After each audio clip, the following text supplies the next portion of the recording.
السلام علیکم ناظرین، ایکسپرٹ اپڈیٹس ٹی وی میں خوش آمدید۔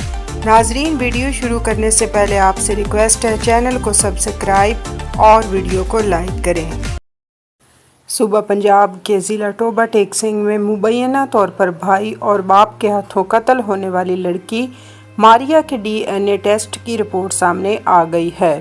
رپورٹ میں انکشاف سامنے آیا ہے کہ مقتولہ ماریہ سے جنسی زیادتی ثابت نہیں ہوئی۔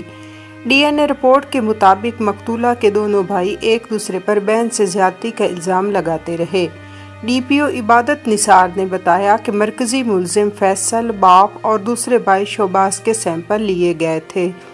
مرکزی ملزم اور باپ کو مقتولہ کے کردار پر شک تھا۔ انہوں نے مزید بتایا کہ فرانزک رپورٹ کے مطابق ویڈیو اور آواز اصلی ہے۔ پولیس نے ماریہ قتل کیس کے تمام قانونی تقاضے پورے کر لیے ہیں۔ 28 مارچ کو قتل کی لرزہ خیز واردات سامنے آئی تھی، جس میں ایک لڑکی کو بھائی اور باپ نے دیگر گھر والوں کے سامنے گلا دبا کر قتل کر دیا تھا۔ پولیس کے مطابق یہ واقعہ 17 اور 18 مارچ کی درمیانی شب پیش آیا تھا۔ ملزمان نے واردات کے بعد لڑکی کی خاموشی سے تدفین کر دی تھی، جبکہ واردات کی ویڈیو بھی سوشل میڈیا پر وائرل ہوئی تھی، جس کے بعد پولیس نے ملزمان کو گرفتار کر لیا۔ پولیس نے تحقیقات کے لیے قبر کشائی کر کے لاش سے ڈی این اے کے نمونے حاصل کیے۔ اب تک کی تفتیش کے مطابق مقتولہ کی ویڈیو بنانے والے بھائی شہباز اور اس کی بیوی سمیرہ، باپ اور مرکزی ملزم فیصل پولیس کی حراست میں ہیں۔ پولیس کے مطابق مقتولہ کے بھائی فیصل نے جرم کا اعتراف کر لیا ہے۔ پراسیکیوٹر جنرل پنجاب سید فرحاد علی شاہ نے قتل کیس کو ہائی پروفائل قرار دیا تھا۔ G7 ممالک کی جانب سے رفح میں اسرائیلی فوجی آپریشن کی شدید مخالفت کی گئی ہے۔ عرب میڈیا کے مطابق G7 کے وزرائے خارجہ کا اجلاس 3 روز جاری رہنے کے بعد اختتام پذیر ہو گیا اور اجلاس میں غزہ پٹی کی صورتحال پر تشویش کا اظہار کیا گیا۔ اجلاس کے اختتامی بیان میں کہا گیا کہ اسرائیل بین الاقوامی قوانین کی پابندی کرے اور حماس تمام اسرائیلی یرغمالیوں کو رہا کرے۔ اعلامیہ کے مطابق G7 ممالک کو غزہ کی پٹی میں بڑی تعداد میں نہتے شہریوں کے قتل و عام پر گہری تشویش ہے۔ G7 ممالک نے کہا کہ غزہ کی پٹی کو جنوبی علاقے رفح میں اسرائیلی فوجی آپریشن کی شدید مخالفت کرتے ہیں۔ رفح میں کسی بھی فوجی کارروائی سے ہولناک انسانی سانحہ جنم لے گا۔ اختتامی بیان میں کہا گیا کہ اسرائیل غزہ کی پٹی میں زیادہ سے زیادہ امدادی سامان داخل کرنے کے عملی اقدامات کرے۔ G7 ممالک نے بحیرہ احمر میں حوثیوں کے حملوں کی مذمت اور جوابی کارروائی کی حمایت کی۔ بیان میں کہا گیا کہ مشرق وسطیٰ میں تمام فریقوں کو کشیدگی سے پرہیز کرنا ہوگا۔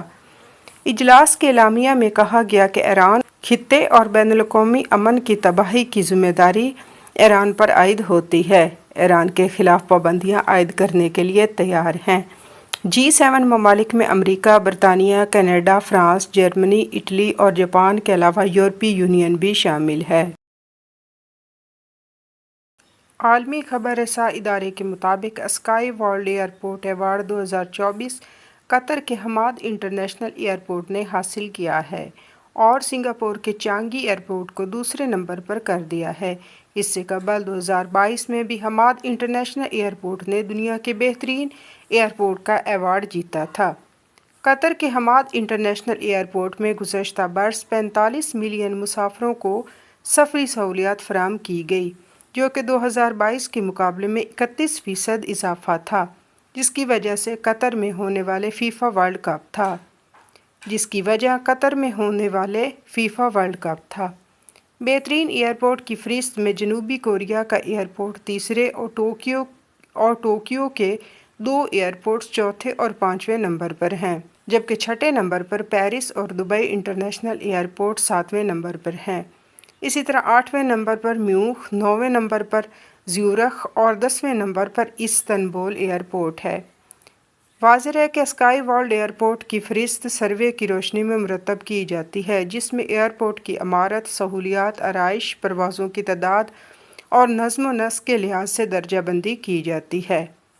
قطر ایئرپورٹ نے اپنے جدید ڈیزائن اور مسافروں کو فراہم کی جانے والی بہترین سہولیات کی وجہ سے دنیا کے دیگر ایئرپورٹس کو پیچھے چھوڑ دیا ہے۔ قطر ایئر ویز کے سی ای او بدر محمد المیر نے کہا ہے کہ کامیابی ٹیم ورک، محنت اور لگن کے باعث حاصل ہوئی ہے۔ بین الاقوامی میڈیا کے مطابق برطانوی نژاد بھارتی لکھاری اور خواتین کے حقوق کی رہنما میرا سیال اور ملالہ یوسفزئی برطانوی musical web series we are lady parts میں مختصر کرداروں میں دکھائی دیں گی۔ رپورٹ میں بتایا گیا ہے کہ اس ویب سیریز میں ملالہ یوسفزئی اور میرا سیال کی جدوجہد کو دکھایا جائے گا کہ ان دونوں خواتین نے کن کن مشکلات کا سامنا کر کے عالمی سطح پر اعلیٰ مقام حاصل کیا۔ اس ویب سیریز کی کہانی مسلمان نوجوان لڑکیوں کی جدوجہد کے گرد گھومتی ہے۔ یہ تمام لڑکیاں برطانیہ کی رہائشی ہوتی ہیں جو متعدد مشکلات اور مسائل کا سامنا کرنے کے بعد موسیقی کی دنیا میں اپنا نام بنانے میں کامیاب ہو جاتی ہیں۔ پاکستانی نژاد ندا منظور کی ہدایت کاری میں بننے والی اس ویب سیریز کی کہانی ندا منظور سمیت متعدد لکھاریوں نے لکھی ہے۔ رپورٹ میں بتایا گیا کہ برطانوی musical web series we are lady parts کا دوسرا سیزن رواں سال 30 مئی کو ریلیز کیا جائے گا، لیکن ابھی تک اس سیریز کی ٹیم نے ملالہ یوسفزئی اور میرا سیال کے سیریز میں جلوہ گر ہونے سے متعلق کوئی بیان جاری نہیں کیا۔ واضح ہے کہ musical web series we are lady parts کا پہلا سیزن سال 2021 میں ریلیز ہوا تھا۔ غیر ملکی میڈیا کے مطابق ٹیسلا کے سربراہ ایلن مسک کا بھارت کا دورہ طے تھا، جسے انہوں نے اچانک ملتوی کر دیا ہے۔